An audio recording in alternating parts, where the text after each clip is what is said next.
dilakukan IVA, berarti kita melakukan apa dulu? Persiapan. Konseling. Oh ya. Jadi konseling dulu, apakah nantinya ibunya setuju atau tidak, ya. Kemudian saya sarankan kalau menurut saya ya, untuk konseling itu sekalian untuk tindakan kerayunya. Jadi misalkan ibunya itu nanti positif, apakah ibu berkenan jika sekaligus langsung dilakukan tindakan kerayu dengan jelaskan bla bla bla bla bla. Karena nanti kalau seumpama jenengan melakukan misalnya positif, jenengan langsung melakukan kerayu, ibunya itu mesti pikir-pikir. Iya. Jawabannya itu mesti pikir-pikir. Amin. Kalau nggak pikir-pikir, nunggu suaminya. Nah, suaminya luar kota berarti kan 1 bulan lagi baru ini ya, baru mau dikerayu, gitu ya. Terus meminimalkan juga banyak pergerakan. Jadi gini, misalkan ibunya kan lagi posisi ginek itu ya, ditotomi. Terus habis itu ternyata hasilnya positif. Nah, kalau seumpama si kerayunya itu sudah berdekatan, kan jenengan tinggal langsung melakukan tindakan kerayunya. Itu ya, jadi tidak banyak mobile lagi, ibunya juga nggak 2 kali untuk dilakukan pemeriksaan lain-lainnya itu. Jadi untuk meminimalkan banyaknya tindakan, gitu ya. Jadi yang pertama konseling. Nah setelah konseling baru ibunya disuruh ke Kamar mandi untuk pipis dulu, untuk bersih-bersih. Sama halnya kalau jenengan mau masang IUD, ya kan disuruh bersih-bersih dulu. Nah setelah itu baru ibunya disuruh tidur. Nah kalau jenengan sekaligus mau melakukan pemeriksaan payudara, berarti tempat tidurnya jangan langsung diginek, ya. Jadi tempat tidur biasa yang untuk pasien itu loh Bu. Nah itu biasanya kan yang satu tempat tidur biasa, satunya ngejagin kan gitu. Ketika pemeriksaan itu sekaligus untuk pemeriksaan abdomennya, ya. Jadi kalau pemeriksaan abdomen kan sebelah kanannya pasien ya, pasien mulai dari atas ya, dari epigastrium, kemudian sama kalau kita mau melakukan pemeriksaan leopard, ya. Jadi posisinya gini sampai ke bawah, sampai dengan daerah sifisis ya, di atasnya. Apakah ada benjolan, ada massa, kemudian nyeri tekan atau tidak, terus habis itu ada balotmen atau tidak. Jangan-jangan ibunya nggak kerasa moro-moro hamil, gitu ya. Kalau misalkan hamil 4 minggu kan juga nggak kelihatan. Iya, memang nggak kelihatan, tapi kan ibunya paling nggak itu merasakan tanda-tandanya kan Bu. Kalau ada misalnya mau hamil, misalnya hamil ya 4 minggu, paling nggak ada mualnya. Terus ketika haid, itu kan juga kita lakukan anamnesa waktu di awal kan ya. Jadi begitu pasien datang, jenengan dapat pasien anamnesa, baru pemeriksaan fisik, itu nggih. Nah, setelah semuanya dilakukan, sudah palpasi, kemudian ibunya sudah disiapkan semua, alat-alatnya sudah didekatkan semua, maka di sini kita bisa langsung melakukan pemeriksaan VT dulu, ya. Jadi dilakukan VT dulu dengan menggunakan handscoon steril ya Bu ya. Di sini sementara saya menggunakan handscoon yang on. Kemudian ini sepertinya masnya itu salah pesen, gitu ya. Handscoon kan warnanya putih, gitu ya. Nah kalau yang warnanya biru ini handscoon untuk kemoterapi. Jadi pasien-pasien yang mau dilakukan kemoterapi, pegawainya harus menggunakan handscoon warna biru, karena ini khusus. Jadi handscoon itu macam-macam Bu. Ada yang menghantarkan listrik, ada yang tidak menghantarkan listrik. Jadi misalkan di kamar operasi itu khusus. Jadi kalau menggunakan handscoon yang biasa kesetrum kabeh dokter gitu. Jadi ada khusus memang handscoon. Handscoon tidak sembarang handscoon. Ada ininya masing-masing. Berarti. Iya. Jadi kalau misalkan pengadaan orang baru nggak tahu jenisnya handscoon, tiba-tiba dokternya diambilkan handscoon yang biasa, waktu di OKA ya itu langsung komplain semua karena menghantarkan listrik, ya. Kemudian jangan lupa ketika jenengan, kalau ada asistennya enak ya, langsung disuruh buka kan Bu ya. Jadi dibuka dulu, kemudian kalau jenengan ini ini menggunakan spekulum yang Disposable. aluminium. Nah, yang aluminium ini juga kita harus menyiapkan beberapa ukuran. Gitu ya.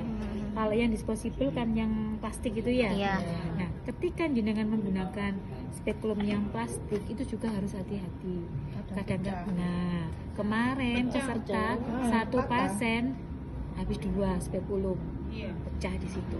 Gitu ya. Jadi memang harus penuh perasaan ketika memasak. Itu ya.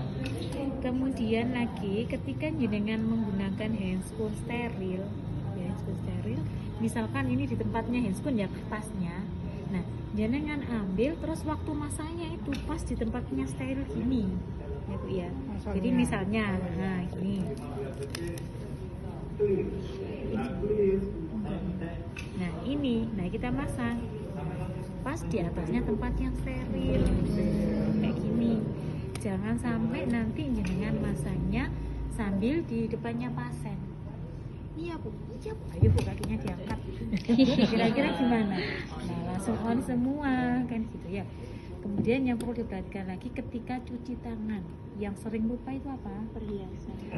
Ya. Jadi kalau di Sutomo tidak pernah ada pegawai yang menggunakan cincin, yang menggunakan gelang, bahkan cincin nikah aja nggak boleh. Kecuali kalau di luar jam dinas, jam dinas nggak apa-apa. Jam tangan nggak apa-apa, kan masih berfungsi untuk pengetesan cairan dan sebagainya. Ya. Kan sudah ya Bu ya handscoon. Kemudian ini jangan lupa didekatkan, baru kita menggunakan handscoon yang satunya ya. Ini juga sama Bu. Jadi tetap kita posisinya, fungsinya biar ibunya nggak sakit dan tidak terkejut. Gitu ya. Dipegang perineumnya, baru kita masukkan. Ini baru mengikuti. Kalau sudah di sini teraba porsionya, ya ini pindah ke sini. Ya, ke sini, kemudian kita rasakan ada masanya atau tidak, kemudian ibunya nyeri tekan atau tidak. Nah itu kita waktu VT ini kadang-kadang kalau ada polip itu terasa juga, gitu ya. Apalagi kalau yang masa berdungku tuh kita keluarkan tangan kita gini sudah langsung bior gitu, ya karena kena sentuhan sedikit dia sudah pecah, gitu ya. Kemudian sekaligus di sini kita meraba adneksanya kan, itu tadi yang diarahkan digoyang kanan kiri, porsionya ada di tengah. Ya, kita goyangkan. Kalau digoyang ternyata tidak ada keluhan ibunya, berarti aman. Selanjutnya di sini kita apa? Kita lanjutkan pemeriksaan ovarium. Ya, ovarium kanan, kemudian dilanjutkan di ovarium kiri. Jadi mengikuti. Ininya juga mengikuti. Itu ya. Jadi iya, jadi gini, seakan-akan bertemu. Jadi gini, saya tak ambilkan. Kalau sudah lepas, Dibuka saja biar kelihatan.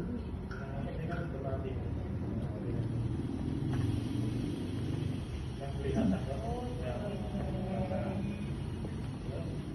nanti ketika dipasang saya nggak boleh tangan, dia akan lepas. Ini multiple terus ya, banyak terusnya di dalam.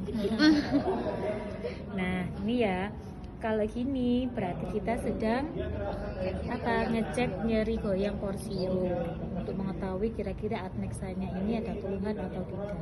Ya. Nah ketika jenengan ini mau meriksa ovarium, berarti ini ditarik sini. Ini, nah ini yang kirinya ibu. Nah ke atas gini, ini yang kanannya ibu. Tuh ya. Iya, ke atas. Iya. Nah kalau Anissa gini aja sudah terasa ibunya. Kanan kiri digoyang gini aja ibunya masih terasa. Misalkan kalau ibunya ternyata ada KIT, nah itu disentuh gini dikit itu sudah jingkat ya, sudah kesakitan. Ya. Sudah, ini kan sudah melakukan VT ya, sudah kita keluarkan, kemudian kita lepas. Jangan lupa cuci tangan dulu. Cuci tangan boleh menggunakan alkohol gliserin, boleh pakai air mengalir ya. Setelah cuci tangan, berarti kita lanjutkan lagi dengan pemasangan spekulum. Pakai sarung tangan lagi. Jadi sarung tangannya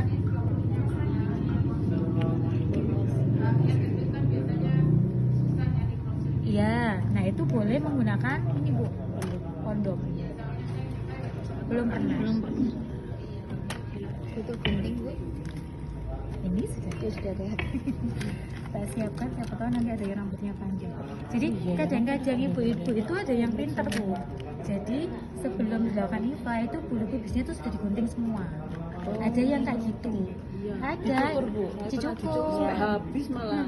Sampai bersih. Bu kok gundul. Malu. Ada juga yang nggak ngerti. Kalau nggak ngerti kan berarti sampai panjang. Tapi dari rumah sudah dibilangin Bu, kalau dicukur sendiri apa kita? Enggak, kadang orang Kadang sendiri. tergantung orangnya. Oh. Tapi kalau mau memotivasi dicukur tapi jangan sampai ngepres ya Bu ya. Bersihkan. Karena kalau dibersihkan sampai bersih itu kadang-kadang kan kena lukanya sedikit. Nah itu kan berpotensi terjadi infeksi. Gitu ya. Sama halnya sekarang ibu-ibu dengan seksio kan nggak pakai dipotong ininya bulu pubisnya.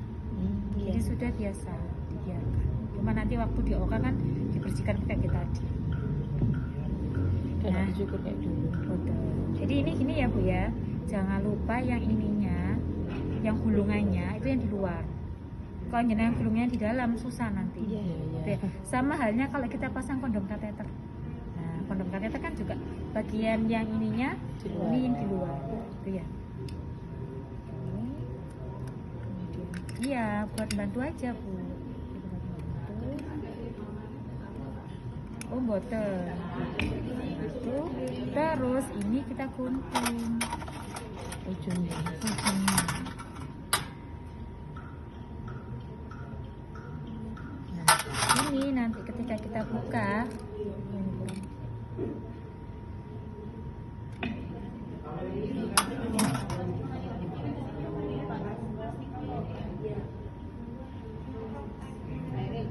yang penting itu bagian dari rumbe-rumbenya itu Bu, itu nggak masuk ke dalam di sampingnya ini. Biasanya gitu. Nah ini ya, intinya kan yang di sini terlihat. Iya, iya. Jadi ketika jenengan buka kayak gini, nah kayak gini, ini yang sebelah sininya itu nggak akan masuk. Ya. Gendut kan masuk. Kalau Iya. gendut iya, Bu, kadang-kadang sampai nggak kelihatan porsinya, Cari itunya sulit. karena apa namanya masuk ke dalam sini semua. Iya. Tapi ini kalau bener-bener di dalam nggak akan ke sini dia, karena kan ada tahanan di Iya. samping-sampingnya. Tapi kalau ini langsung ikut ke sini, gitu ya. Iya. Ini kalau ibunya sudah diketahui sudah obesitas. Tapi kalau nggak obes yang biasa-biasa saja ya nggak usah, nanti malah ribet, gitu ya. Kemudian ini tadi yang ibunya banyak rezeki ya. Nah selanjutnya ini kan kita pakai handscoon steril lagi. Jadi satu pasien itu 2 handscoon steril yang kita siapkan, ya. Nah ini kita pasang lagi untuk spekulumnya. Nah, kalau seumpama Jeli boleh enggak ya? kenapa? Pemakaian jeli untuk pakai spekulum biar mudah kan. Belum, harus pakai Kadang-kadang gel. Iya. Yang banyak lendirnya kan enak. Iya, kadang-kadang yang sudah menopause kayak Iya. gitu Sempit. itu susah, ibunya malah kesakitan. Gel yang untuk USG itu untuk anu Iya. kita dokter. Oh. Yang diberikan gel nggak apa-apa. Nah ini Bu ya, di sini kita berikan gelnya ya di atas ini. Kemudian jangan lupa ini kita oles-oleskan gini, jangan hanya di ujungnya, tapi kalau bisa semuanya rata, gitu ya. Habis itu kan megangnya gini ya Bu ya. Ini terus jangan lupa kita masukkan juga di sini, kita tekan sedikit, terus dikasih tahu ibunya, ya dikasih tahu ibunya bahwa kita mau memasukkan alat, gitu ya. Masukkan perlahan, baru kita buka. Nah, ini kalau sudah kelihatan porsionya, kita kunci kan ya, dikunci, lampu sorotnya sudah sama asisten. Kemudian kita bersihkan dulu. Nah ini ya, kalau misalkan banyak lendir, keputihan, ya ini kita bersihkan dulu sampai bersih, sampai kering. Karena nanti kalau dia masih basah akan mempengaruhi hasil. Iya. Sama Kak, kasa steril. Boleh pakai kasa steril yang depres itu loh Bu. Itu boleh, itu kan biasanya lebih cepat ya pakai depres. Nah kalau iya enggak apa-apa, mau pakai ini juga enggak apa-apa. Kalau ini kan ngambil praktisnya aja gitu ya. Ini pemalas. Nah di ini selesai, kemudian jangan lupa di foto dulu ya, di foto dulu, jepret. Habis itu baru kita oles. Ini yang menggunakan asam asetat. Asam asetat kita masukkan, dibilangi kenapa? Dari tengah ya, dari OUI, zona T itu tadi, seret terus searah dengan jarum-jarum melingkar sampai semuanya terbasahi. Kalau dokter Ojin Bu itu malah disemprot, jadi nggak menggunakan ini lagi, tapi langsung disemprot cus gitu, langsung roto. Nggak apa-apa. Enggak, pakai semprotan kecil itu loh. Boleh. Iya, spray. Boleh, tapi kan kalau prosedur kita menggunakan ini SPO. Tapi kalau Nggak boleh Bu. jadi kenapa? Kita nggak boleh pakai semprot. Ini aja, itu sesat menyesatkan. Terus lebih boros benar. Itu ya. Nah, ini kan sudah ya Bu ya, sudah semuanya. Kemudian kita tunggu berapa menit? 1 menit. Setelah 1 menit kita lihat hasilnya negatif atau positif, foto lagi. Foto lagi, sudah, kuncinya dilepas, jangan lupa. Kadang-kadang sosok lupa, kuncinya nggak dilepas langsung dibuka, ibunya kejepit. Dioles foto dulu ya. Iya, jadi sebelum dioles nggak usah, nggak apa-apa, langsung kan tadi kan sudah dibersihkan. Nah itu paling tinggal basah-basahnya asam asetat aja, nggak apa-apa. Enggak, kecuali kalau ibunya yang keputihannya banyak. Kadang-kadang kita mau memfoto itu hasilnya banyak keputihannya yang ada, jadi boleh kita bersihkan dulu terus difoto. Itu ya. Bersihkan kan kita pakai kasa ya. Kita Oke. bersihkan, setelah itu berdarah. Nah itu kan Nah. berdarah sedikit-sedikit kadang kan erupsi. Terus pada waktu kita masukkan ini asam asetat, jadinya merah. Kan kalau misalnya ada bercak darah itu kan efektif kan nggak kayak gitu. Nah, Nanti itu menilainya itu bingung. Iya, jadi gini, kalau jenengan sudah mau, kan sudah dimasukkan ya Bu sebelumnya sudah. ya, sebelum dimasukkan, ternyata keluar darah. Apa yang harus digunakan? Apa yang harus dilakukan? Berarti harus kan dibersihkan dulu. Iya. Kalau dibersihkan ternyata darahnya itu masih banyak, berarti nggak usah dilakukan lupa lagi. Karena nanti percuma. Iya. Jadi kita hanya sampai dengan selesai membersihkan. Kalau dia nggak keluar darah, baru kita pakai asam asetat. Tapi kalau masih keluar darah banyak, berarti nggak usah dilanjutkan. Saya sampai bingung ini apa gara-gara kasanya. Bukan kalau pakai kasa ini kadang-kadang nggak kurang bersih ya. bersih, masih banyak lendir gitu loh. Bu. Iya, Saya bersihkan jadi pakai kurang kasa. mantep ya. Iya. Jadi kalau itu kan kita biasanya menggunakan ini. Iya. Terus kita bersihkan kan legong. Iya. Biasanya. Kalau pakai kasa ini kan Kalau pakai kasa itu kan nggak resik masih gitu loh. kadang-kadang itu Ada lendir. terus nggak terkumpul semua. Iya, betul. Ya jadi kalau memang ada depres ya enak, lebih enak menggunakan depres. Berarti kalau misalnya darahnya keluar banyak kita gagal ya? Nggak? Iya, nggak usah. Iya. Jadi kalau gitu kan kemungkinan dia ada apa Bu? Ada luka kan bisa jadi. Iya. Ada luka, ada Iya. erosi Iya. atau cervicitis, apalagi kalau ibunya menggunakan IUD misalkan. Iya, Menggunakan kebanyakan IUD, seperti itu. kemudian apa ini kabelnya sampai apa benangnya terlalu panjang, akhirnya bulat, akhirnya terjadi cervicitis di sini di dekatnya itu. Nah kalau sudah cervicitis berarti nggak usah dilakukan IVA lagi, kan SSK-nya nggak kelihatan. Iya. Sehingga kita bisa menyarankan langsung krayo, nggak apa-apa. Loh, Jadi servisitis boleh? servisi Kalau justru lebih cepat, Iya. tapi IUD-nya dilepas dulu. Oh gitu. Iya, karena kalau IUD-nya masih di situ, itu biasanya IUD itu kan dia apa? Membuat luka kan? Iya. Nah, kalau yang membuat luka ini nggak diambil dulu, maka Lama nanti dia sembuhnya ya konsultasi ibunya, kemarin ada kasus seperti itu. Oh ini IUD-nya kayak gini, boleh nggak dilepas? Nggak apa-apa Bu, dilepas aja. Langsung dilepas, terus langsung cry.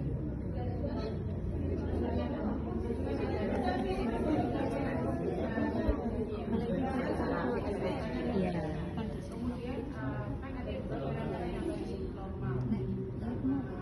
Zona T-nya itu kan